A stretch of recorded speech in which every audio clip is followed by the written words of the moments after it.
இந்த மீசி ராஜேந்திரன் இந்த லியோ படம் ஜெயிலர் வசூலை தாண்டாது அப்படின்னு ஒரு வம்பிழுத்திருப்பாரு விஜய்கிட்டையும் விஜய் ரசிகர்கள்கிட்டையும். அந்த பிரச்சனை இப்போ விஜயோட ரசிகர்கள் மறந்துருக்கிற இந்த நிலையில் திரும்ப இந்த பிரச்சனையை ஞாபகப்படுத்தி கோட் படத்துக்கிட்ட இன்னொரு பிரச்சனை வந்து பார்த்தீங்கன்னா இந்த மீசி ராஜேந்திரன் ஆரம்பிச்சுட்டு இருக்காரு. இதை பற்றியும் அதுக்கப்புறம் இந்த விஜய் படத்தோட டைட்டில் பிரச்சனை பற்றியும் ஒன் பை ஒன்றா கிளியராக பார்க்க போகிறோம். ஸோ வாங்க நம்ம கணக்குள்ள ட்ராவல் பண்ண ஆரம்பிக்கலாம். இதே வீடியோஸ் பார்க்க நம்மளோட சேனல் போய் சப்ஸ்கிரைப் பண்ணி பெல் பட்டன் ஆளில் போட்டுச்சுங்க. ஸோ எனிவே வாங்க நம்ம கணக்குள்ள ட்ராவல் பண்ண ஆரம்பிக்கலாம். ஹலோ ஒன்றால் நான் உங்கள் கார்த்தி. வாங்க. ஸோ ஃபர்ஸ்ட் ஆஃப் ஆல் என்ன அப்படின்னு பார்த்தீங்கன்னா, இந்த லியோ படம் வந்து ஜெயிலர் படத்தோட வசூலை தாண்டாது அப்படின்னு சொல்லி இந்த மீசி ராஜேந்திரன் வம்பிழுத்திருப்பாரு. லியோ படம் 613 கோடி அடிச்சிருச்சு.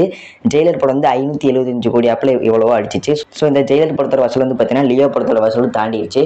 ஸோ அப்படி இருந்துமே லியோ படத்தோட வசூல் வந்து பார்த்தீங்கன்னா பொய்யான வசூல், இது பொய் கணக்கு அப்படின்னு சொல்லி நான் மீசி எடுக்க மாட்டேன், எனக்கு உண்மையான கணக்கு அப்படின்னு சொல்லி இது பண்ணியிருப்பாரு. அதுக்கப்புறம் அவர் வந்து பார்த்தீங்கன்னா இன்ஸ்டாகிராம், யூடியூப் எல்லா இடத்துலையும் அவர் நல்ல ட்ரோல் பண்ணியிருப்பாங்க. அதுக்கப்புறம் அந்த பிரச்சனையால் மறந்தாச்சு. இப்போ 2024 இப்போ இந்த கோட் ஷூட்டிங் போய்கிட்டு இருக்க ஒரு இடத்துல வந்து பார்த்தீங்கன்னா அந்த இடத்துக்கு வெளியில் ரசிகர்கள்லாம் வந்து பார்த்தீங்கன்னா குவிஞ்சிருப்பாங்க. அப்படி குவிஞ்சிக்கிட்டு இருக்கும்போது விஜய் வந்து பார்த்தீங்கன்னா அந்த ரசிகர்களை சந்தோஷப்படுத்துறதுமா ஒரு பஸ் மேலே ஏறி எல்லாருக்கிட்டையும் ஒரு ஹாய் காமிச்சு ஒரு செல்ஃபி எடுத்து அது வந்து பார்த்தீங்கன்னா ட்விட்டரில் ட்ரெண்ட் ஆச்சு.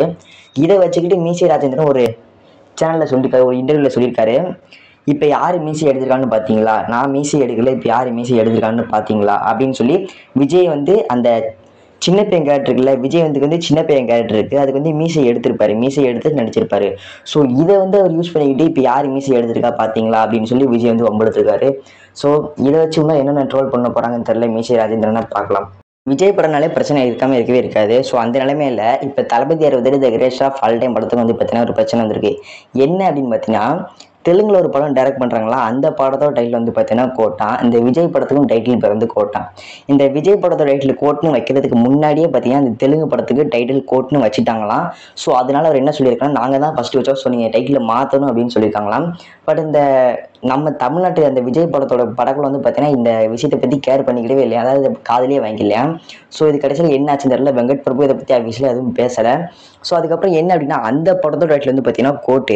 பட் விஜய் படத்தோட டைட்டில் வந்து பார்த்தீங்கன்னா the greatest of all time. எல்லாரும் வந்து பார்த்தீங்கன்னா சோசியல் மீடியாவில் கோட்டுன்னு போடுறாங்க. பட் இந்த படத்தோட டைட்டில் வந்து பார்த்தீங்கன்னா the greatest of all time. அந்த தே இருக்குல்ல, அந்த தே வந்து பார்த்தீங்கன்னா அந்த படத்தோட டைட்டிலுக்கும் இந்த படத்தோட டைட்டிலுக்கும் டிஃப்ரெண்ட் அமையும். ஸோ அதனால அந்த டைட்டில் மாற்ற மாட்டாங்க, அப்படி ரிலீஸ் ஆயிரு அப்படின்னு நிறைய பேர் சொல்கிறாங்க.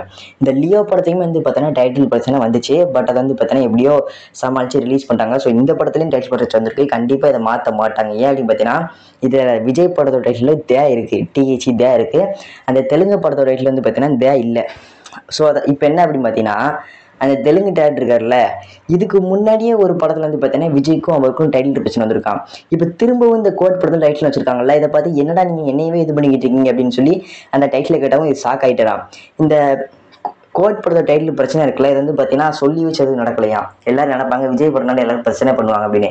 இது வந்து பார்த்தீங்கன்னா கோஇன்சிடென்ஸ் தான் நடந்ததான். அந்த படத்துக்கும் கோட் டைட்டில் வச்சது, இந்த படத்துக்கும் கோட் டைட்டில் வச்சது. அதுக்கப்புறம் அது வந்து பார்த்தீங்கன்னா தெலுங்கு படம் வந்து பார்த்தீங்கன்னா தமிழ் படம். ஸோ அதனால டைட்டில் மாற்ற மாட்டாங்க நிறைய பேர் சொல்கிறாங்க, நம்பலாம். எனிவே நான் உங்களை நாளைக்கு இன்னொரு நல்ல வீடியோவில் சந்திக்கிறேன். Bye bye. நான் உங்கள் Karthi. Bye bye. see you.